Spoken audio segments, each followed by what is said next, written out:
This is Fred Beck from Fred Beck Fighting, proudly sponsored by Empire Fight Store. And today I'm very lucky, joined by Jahi Tucker. So I've been there, mate. What have you been doing recently? How you doing, man? Yeah, I'm all good. So it's your birthday, what, yesterday? Oh yeah, like 2 days ago, like Tuesday. It was Tuesday. How was it? Did you have a big party?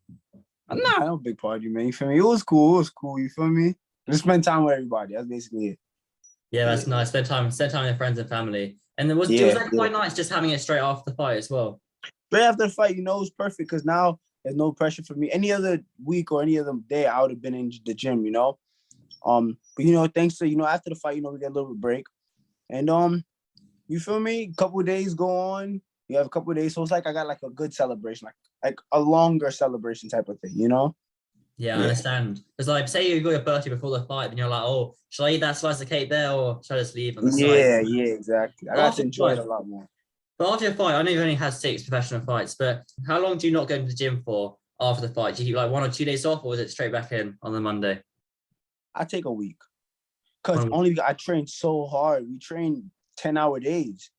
For me, 8-hour days. And the thing we do a lot, like a lot of running, like lots of running. You feel me? A lot of calisthenics, a lot of boxing training. It's 3 basic things, but we just do so much of it. You feel me? That it just really elevates our game, And so whenever we do get a break, we really accept the break and really fully enjoy it.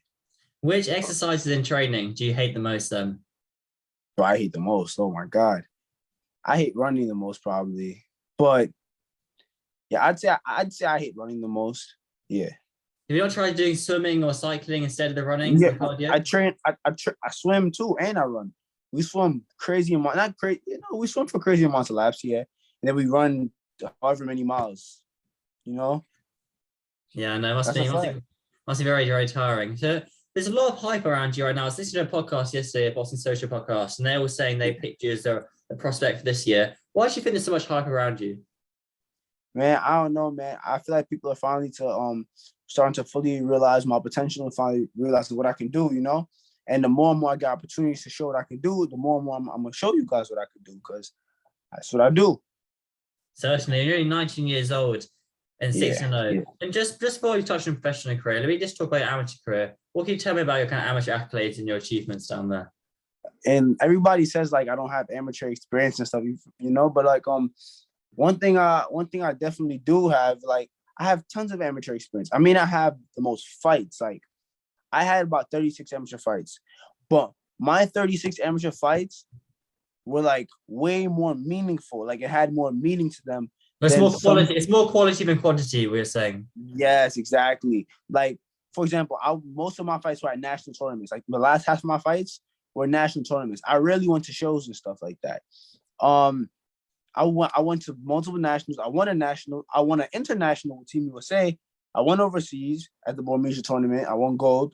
I got so much sparring with a lot of different champions, a lot of top amateurs, and so obviously they're not going to see the bigger picture like off the jump. Like nobody's really diving into your fights like that. But that's my amateur career.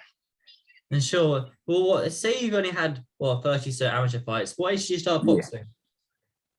I started boxing when I was young. I started boxing when I was 7. It's just that when I was younger, I wouldn't really get that many fights. I didn't really start getting consistent fights until I was about 15. Yeah, I spent most of my time training and just sparring. Like I was really like hitting away type thing. You feel me? And we just started like training mad hard. But people in New York knew me and stuff. People in the gyms, they knew me because I would go around sparring and stuff. Yeah.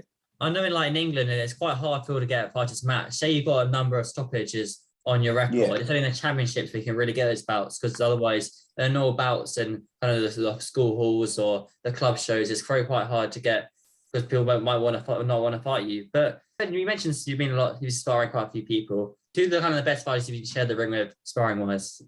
Sparring wise, okay. Shakur Stevenson. Shakur Stevenson, he's a very, very, very good boxer, And me and we went back and forth, you feel me? We went back and forth, we was talking back and forth, and that is definitely one of the best sparring matches that I've had in terms of competition and performance. And it definitely let me know how good I was. I went in there with a high expectation, like, yo, this is going to show me how good I am. And it showed me that I can hang on a big level, and I'm like that. And it also showed me that Shakur Stevenson is like that because he's very intelligent fighter. Do you think that spar gave you a lot of confidence then? Yes, that sparring gave me a ton of confidence, you know? Yeah. And how much experience, when you spar a fighter like Shakur Stevenson, how much experience do you take away from that? How much do you learn when you're sparring him? You spar a fighter like Shakur Stevenson, you take a lot of inspiration because, he's up there, you know? And skill-wise, he's the guy. So it's not like it's like one of those fighters where, okay, he's not the guy, but he's a guy, you know? It's one of those experiences, this is the guy. This is the one type of thing, you know? And he's definitely the one. And he's definitely, he's definitely like that. Yeah, everyone's talking about Shakur Stevenson right now, especially after the Jamel Herring stoppage win. But they've been mentioning him fighting Oscar Valdez. What are your thoughts on that fight? I think Shakur demolishes him. Really? How do you think that fight goes, though? I feel like, the first 3 rounds, of course, they're filling each other out. I feel like Shakur edges them out, you know. Around 4, 5, 6, you'll see Shakur, you see Shakur like, how can I say this now? Start distancing himself. And so once he catches that distance, oh my God, it's over. He's just gonna, I swear, because Valdez, he's not as good of a boxer as Shakur. IQ-wise nor skill-wise, he doesn't have the speed to match him, he doesn't have the power to match him. So it's like, once Shakur gets it, it's over. And sure, hopefully we'll see that fight before May. I think it's April or March. Yeah, they're saying April, I think. God bless. Hopefully we see that fight. If you've been sparring him, do you think you'll get tickets to the fight and you'll sign a top rank as well? Not necessarily. I mean, you can get tickets to the fight. It's just I don't spar him often. I'm they're based out of the H right now. I still live in New York right now. But whenever we touch down there, we'll definitely get work and stuff like that. But Yeah, I understand. Must be very busy. And we just touched on your last fight, Keem Black.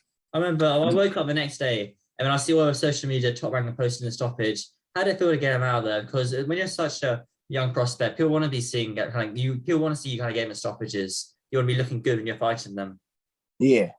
To be honest, it always feels good to get rid of the guy. It always feels good to get the guy out the ring. And I'm just glad I got the job done. Of course, there's definitely things I can improve on. But other than that, that's really it. Job done. Next fight. Yeah, it's a good mindset. And do you feel when you go into those fights, do you feel you have to get a stoppage, or do you feel that you only try and get a stoppage if it opens up to you, if the option comes for it? I think I go in there thinking win by any means necessary. I know I feel as if I'm so good right now that if I do what I'm supposed to do, I will get the stoppage. And not saying that I'm gonna knock everybody out, I'm gonna stop everybody, because you never know how much punishment guys could take. But the way how I fight, just my style alone, it just ends up in stoppages or bad scenarios. Yeah, I understand.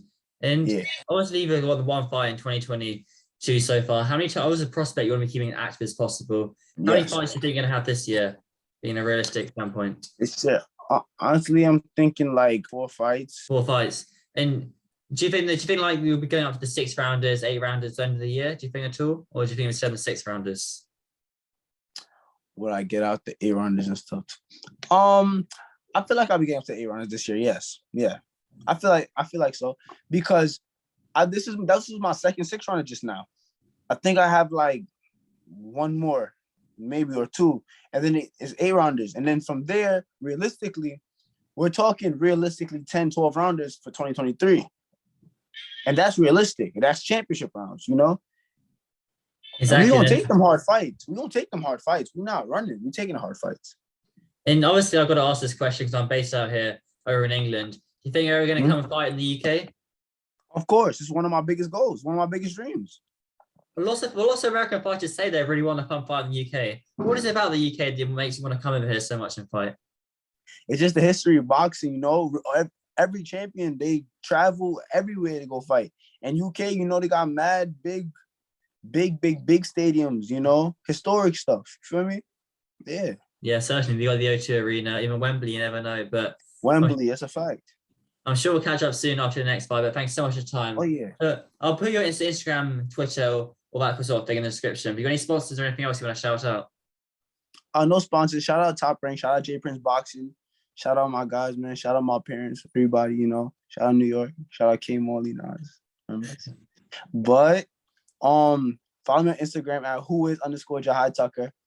On Twitter at Jahi Tucker, and on TikTok at whois_Jahi Tucker.